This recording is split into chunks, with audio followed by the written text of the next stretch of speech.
खबरों की ओर। डेंगू की चपेट में शहर, प्रशासन इलाज के बजाय आंकड़े छुपाने में लगा है।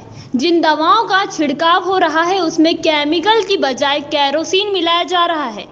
प्रदेश कांग्रेस प्रवक्ता नूरी खान अस्पताल पहुंचकर बीमारों से मिली। मासूम बच्चे भी इलाज के लिए कतार में हैं। इलाज नहीं दे पा रहा प्रशासन।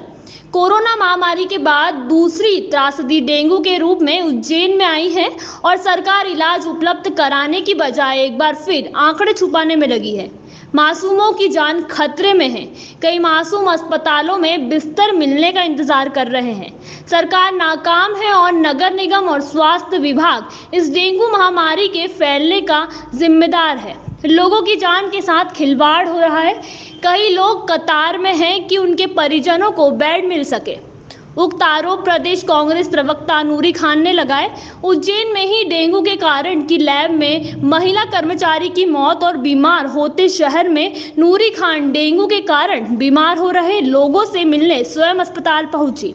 यहाँ कई बच्चों को अस्पताल में बेड का इंतजार करते हुए देखा। यहाँ बच्चों को डेंगू बुखार हुआ है और वह एक मेज पर लेटा बिस्तर का इंतजार करते हुए मिला। वहीं मासूम बच्ची सहित कई बच्चे इलाज के लिए इंतजार करते देखे गए। नूरी खान ने बताया कि कोरोना के रूप में एक त्रासदी आई, अब दूसरी डेंगू के रूप में आ रही है। मध्य प्रदेश की भाजपा सरकार कोरोना महामारी में भी इलाज देने की बजाय आंकड़े छुपाने में लग रही है और डेंगू में भी आंकड़े छुपा रही है। प्रशासन के आईने से करीब 150 डेंगू के मरीज पाए गए हैं, जबकि आंकड़ों की सच्चाई अस्पतालों में नजर आएगी, जिससे साफ है कि अब तक डेंगू के 150,000 मरीज आ चुके हैं। जिन दवाओं का छिड़काव वार्डों में, मोहल्लों में होना चाहिए वह नहीं हो रही है। सड़कों में गड्ढे हैं, जहां पानी भर रहा है वहां मच्छर हो रहे हैं। उज्जैन नगर निगम स्वास्थ्य विभाग की लापरवाही के कारण डेंगू अपने पैर पसार रहा है। जिन दवाओं का छिड़काव हो रहा है उसमें केमिकल की बजाय केरोसिन मिलाया जा रहा है। नूरी खान ने प्रशासन एवं स्वास्थ्य विभाग को चेतावनी दी कि व्यवस्था नहीं सुधरी और इस तरह डेंगू के मरीज आते रहे तो जल्द ही उग्र आंदोलन करना पड़ेगा। ये देखिए मासूम बच्ची है, अपने बेड का इंतजार कर रही है। आप सोच सकते हैं कि यहाँ पर असलियत क्या है इलाज की।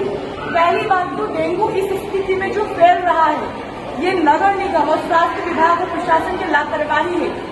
उसके बाद इन्हें जो इलाज मिलना चाहिए वो इलाज नहीं मिल पा रहा है। इसकी जवाबदारी कौन लेगा, मैं पूछना चाहती हूँ कलेक्टर महोदय से। क्या नाम है इनके? नाम और नंबर नोट करते जाइए।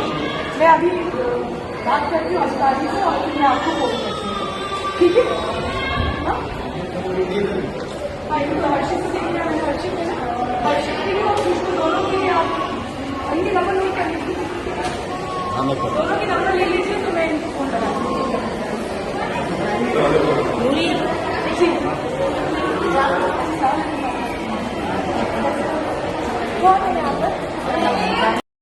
बेड डेंगू के मरीज का मिलेगा, इस तरीके से लापरवाही उज्जैन में हो रही है। लोगों की जान के साथ खिलवाड़ किया जा रहा है। कई लोग कतार में खड़े हैं कि उनके परिजनों को बेड मिल सके। कई लोग बिस्तरों पर हैं और इसकी जिम्मेदारी किसकी है ये सोचने वाली बात है। ये देखिए अधिकतर यहाँ पर मासूम बच्चे हैं जिनका इलाज डेंगू की वजह से हो रहा है। यहाँ की जो पैथोलॉजी में जो लैब में महिला कार्यरत थी उसकी मौत हो चुकी है। तो सरकार को जिस तरीके से मोहल्लों के अंदर दवाओं का छिड़काव करना चाहिए वो नहीं किया जा रहा। और जिस तादाद में आंकड़े प्रस्तुत किए गए कि 166 ये झूठे आंकड़े हैं। लगभग 1,500 से 2,000 से ज्यादा लोगों को जिनमें डेंगू हो चुका है और सरकार को, प्रशासन को सख्त कदम उठाने की जरूरत है। आप चारों तरफ कैमरा घुमा कर दिखा सकते हैं कि हर बेड पर डेंगू का मरीज यहाँ पर मौजूद है। डेंगू हुआ है, कौन बीमार?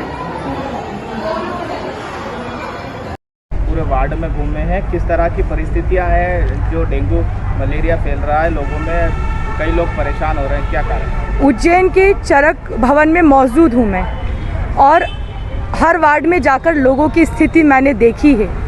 हम कोरोना की त्रासदी झेल चुके हैं, कई लोग अपनों को खो चुके हैं। उसके बाद भी उज्जैन का प्रशासन, उज्जैन का स्वास्थ्य अमला बेखबर है।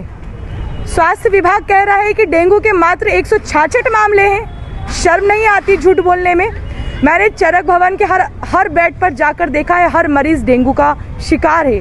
उसमें कम उम्र के बच्चे भी हैं जिन्हें डेंगू हो चुका है और इलाज के लिए उनके माता पिता भटक रहे हैं। एक हर्षित नाम का बेटा मुझे ऊपर मिला है, खुशबू नाम की बेटी है, महज उनकी उम्र 6 और 7 साल है। हाथ में उनकी ड्रिप लगी हुई है, वो खड़े हुए हैं क्योंकि कल रात से अभी तक उन्हें बिस्तर नहीं मिला। अगर डेंगू के मरीज कम है तो मरीजों को, खासकर बच्चों को इलाज के लिए बेड क्यों नहीं मिल रहा, ये सबसे बड़ा सवाल है। ये तो मैं चरक भवन में हूँ, लेकिन अगर हम प्राइवेट अस्पतालों में भी जाएंगे तो प्राइवेट अस्पताल भी पूरे भर चुके हैं डेंगू के मरीजों से। अब सोचने वाली बात यह है कि एक तो इलाज तो नहीं मिल रहा है, लेकिन इसका जिम्मेदार कौन है? उज्जैन नगर निगम, स्वास्थ्य विभाग, उज्जैन प्रशासन। मोहल्लों के अंदर जिन दवाओं का छिड़काव होना चाहिए, जिन दवाओं के अंदर केमिकल होना चाहिए, केरोसिन डालकर छिड़काव किया जा रहा है, वो भी ठीक तरीके से नहीं किया जा रहा है। तो कहीं ना कहीं उज्जैन नगर निगम, स्वास्थ्य विभाग पूरी तरीके से फेल हो चुका है।